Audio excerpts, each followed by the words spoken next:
नमस्कार दोस्तों, स्वागत है आपका आपके अपने YouTube channel world best education point में।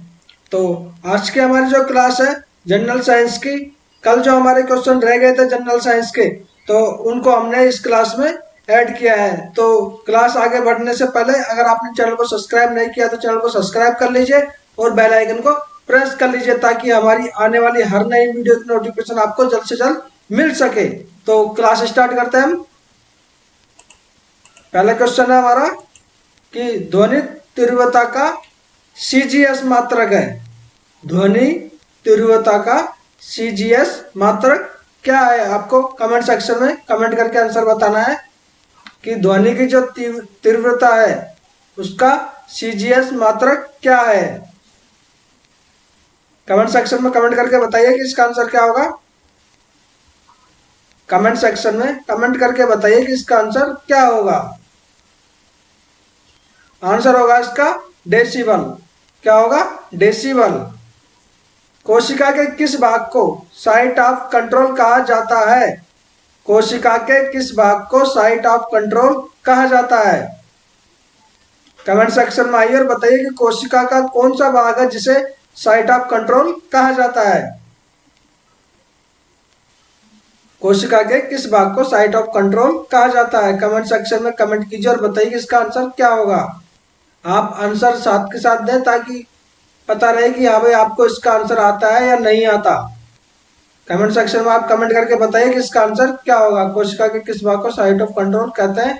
तो आंसर होगा केंद्रक। किसको कहते हैं? केंद्रक को। टिटनेस रोग शरीर के किस भाग को प्रभावित करता है? आपको बताना है कि जो टिटनेस रोग होता है वो शरीर के किस भाग को प्रभावित करता है। टिटनेस रोग शरीर के किस भाग को प्रभावित करता है? कमेंट सेक्शन में कमेंट कीजिए और बताइए कि टिटनेस जो रोग होता है वो शरीर के किस भाग को प्रभावित करता है। तो आंसर होगा इसका तंत्रिका तंत्र को। किस भाग को प्रभावित करता है? तंत्रिका तंत्र को वो प्रभावित करता है। अगला क्वेश्चन है हमारा, स्वाइन फ्लू फैलाने वाला वायरस का नाम। स्वाइन फ्लू जो वायरस फैला हुआ है उस वायरस का नाम बताना है आपको। स्वाइन फ्लू जो फैलाने वाला वायरस है उसका नाम बताना है। तो कमेंट सेक्शन में आइए और बताइए कि उसका नाम क्या होगा। स्वाइन फ्लू फैलाने वाले वायरस का नाम आपको कमेंट सेक्शन में कमेंट करना है। तो बताइए कि स्वाइन फ्लू फैलाने वाले वायरस का नाम पता होना चाहिए आपको और गलत आंसर कोई नहीं देगा। क्या नाम है? तो उसका नाम है NH और N1, H1 और N1। बर्ड फ्लू वायरस का नाम। बर्ड फ्लू जो वायरस है उसका नाम क्या है? कमेंट सेक्शन में कमेंट कीजिए और बताइए कि बर्ड फ्लू जो वायरस है उसका नाम क्या है। तो H5 और N1। क्या नाम है? H5 और N1।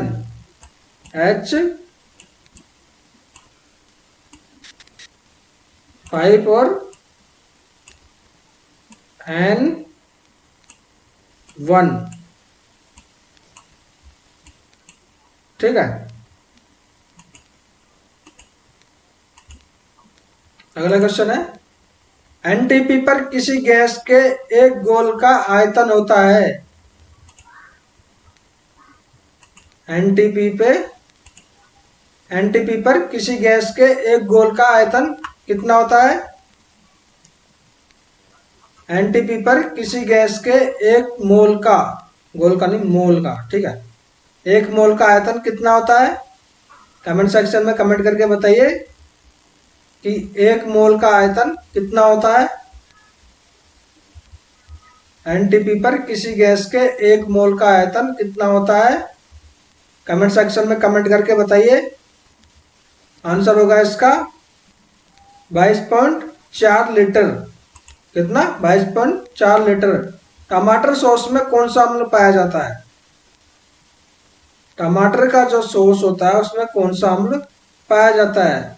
तो इसमें तो आपकी गलती होनी नहीं चाहिए क्योंकि टमाटर जो कि एक खट्टा पदार्थ है और आपको पता होना चाहिए कि खट्टे पदार्थ में कौन सा अम्ल पाया जाता है।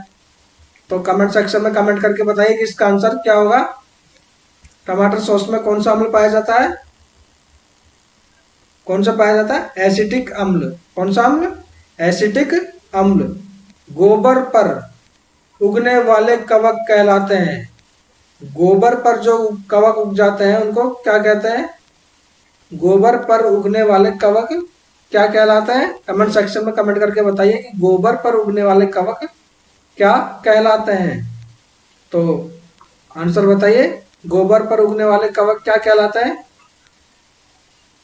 क्रोफोफिल्स, क्रोफोफिलस, क्रोफोफिलस। जो कवक होता है वो क्या कहलाता है? क्रोफोफिलस।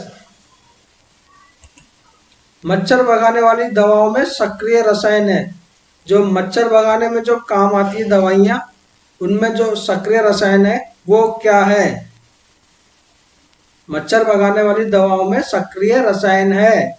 कमेंट सेक्शन में आइए और बताइए कि आंसर क्या होगा। मच्छर भगाने वाली दवाओं में सक्रिय रसायन बताइए। कमेंट सेक्शन में आइए और बताइए मच्छर भगाने वाली दवाओं में सक्रिय रसायन क्या है? एथिलीन। क्या है? एथिलीन। बैट्स रोग किस अंग को प्रभावित करता है? बैट्स रोग किस अंग को प्रभावित करता है? कमेंट सेक्शन में आइए और बताइए कि जो बैट्स रोग है वो किस अंग को प्रभावित करता है? बैट्स रोग किस अंग को प्रभावित करता है? कमेंट सेक्शन में आइए और बताइए कि जो बैट्स रोग होता है वो किस अंग को प्रभावित करता है। तो आंसर होगा इसका बैट्स रोग किडनी को प्रभावित करता है। किसको प्रभावित करता है? किडनी को। मात्रकों की अंतरराष्ट्रीय पद्धति कब लागू की गई? मात्रकों की जो अंतरराष्ट्रीय पद्धति थी वो कब लागू की गई? कमेंट सेक्शन में आइए और बताइए कि मात्रकों की अंतरराष्ट्रीय पद्धति कब लागू की गई।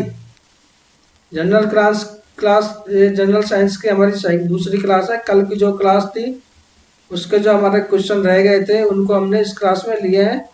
तो आपको बताना है कि मात्रकों की अंतरराष्ट्रीय पद्धति कब लागू की गई। आंसर होगा इसका 1971 में।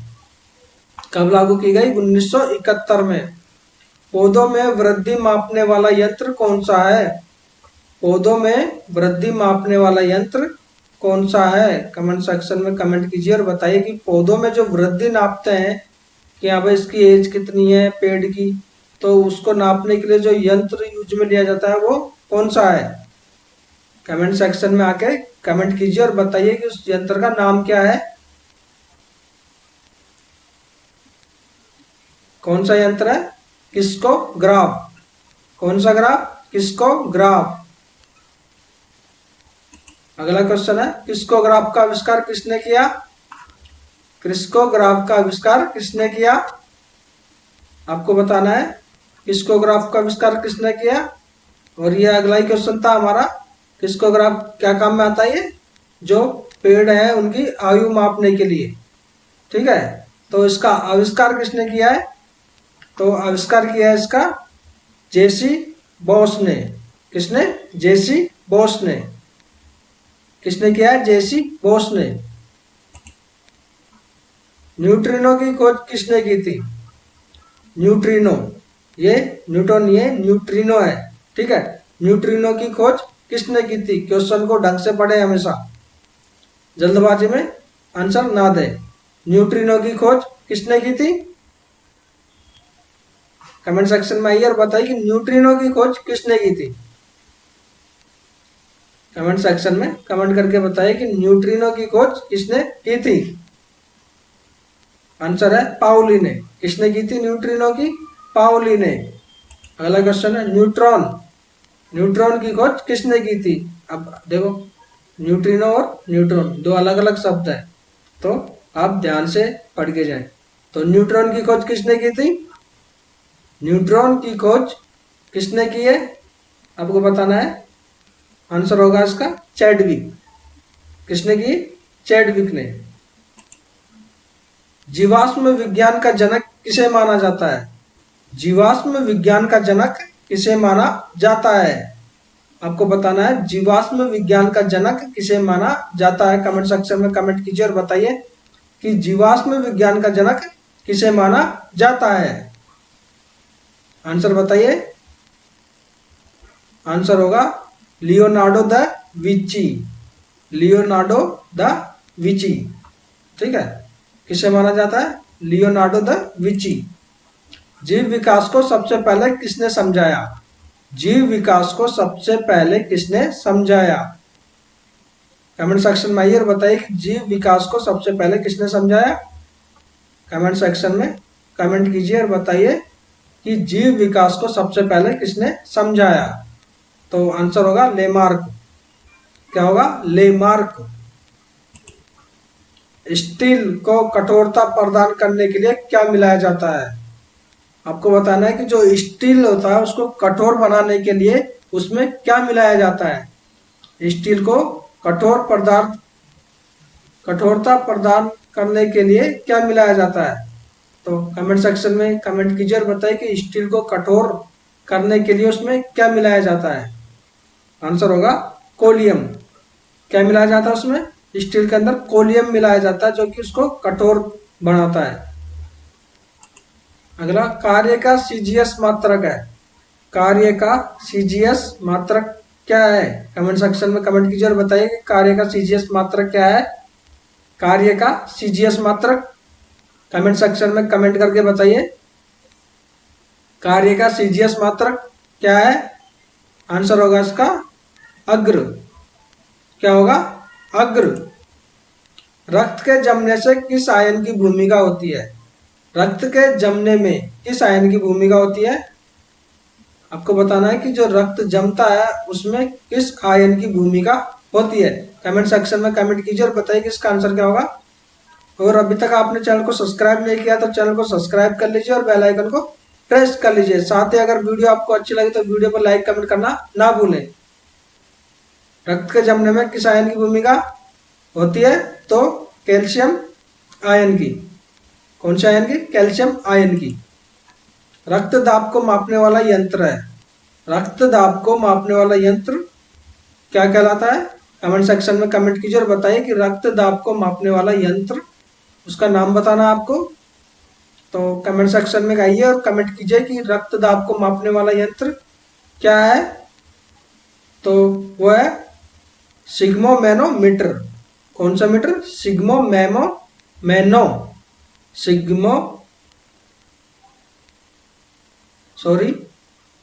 सिग्मो। लिख के बताता हूं आपको।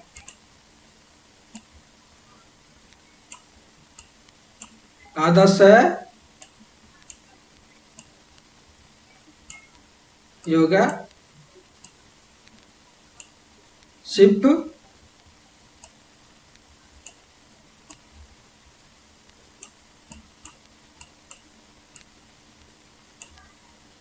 ठीक है, सिग्मो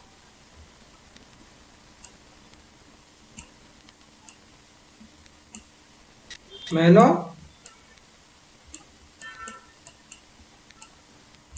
मीटर।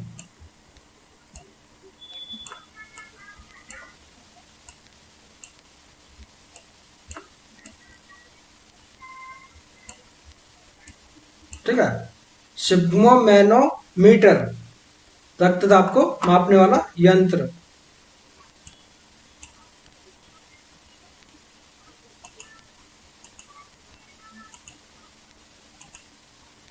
अगला क्वेश्चन है, पर सर्वप्रथम किस जीव में रक्तदाब मापा गया? आपको बताना है कि सबसे पहले कौन से जीव के अंदर रक्त का दाब मापा गया। आपको जीव का नाम बताना है कि सर्वप्रथम किस जीव में रक्तदाब मापा गया। कमेंट सेक्शन में कमेंट कीजिए और बताइए कि सर्वप्रथम किस जीव में रक्तदाब मापा गया। तो आंसर होगा इसका घोड़े में।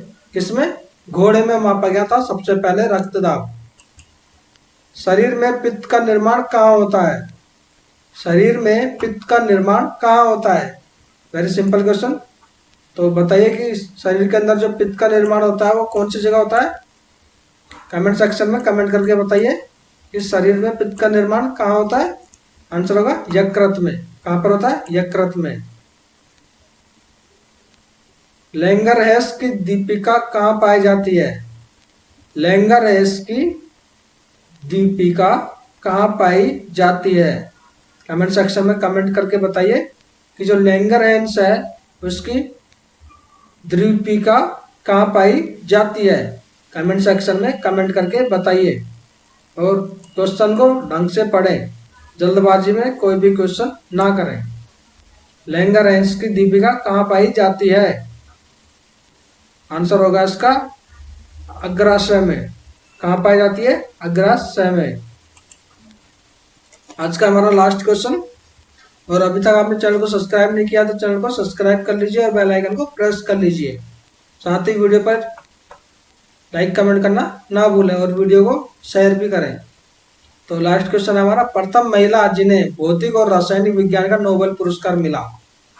आपको बताना है कि प्रथम महिला जिन्हें भौतिक और रासायनिक विज्ञान का नोबेल पुरस्कार मिला उनका नाम क्या है। कमेंट सेक्शन में आइए और कमेंट कीजिए कि उनका नाम क्या है। प्रथम महिला जिन्हें भौतिकी और रासायनिक विज्ञान का नोबेल पुरस्कार मिला, आंसर होगा इनका मैडम क्यूरी। मैडम क्यूरी को भौतिकी और रासायनिक विज्ञान का नोबेल पुरस्कार मिला है। तो आज की हमारी क्लास यहीं पर हम खत्म करते हैं। अगली क्लास में हम आपसे फिर मिलेंगे। तब तक के लिए थैंक यू, धन्यवाद।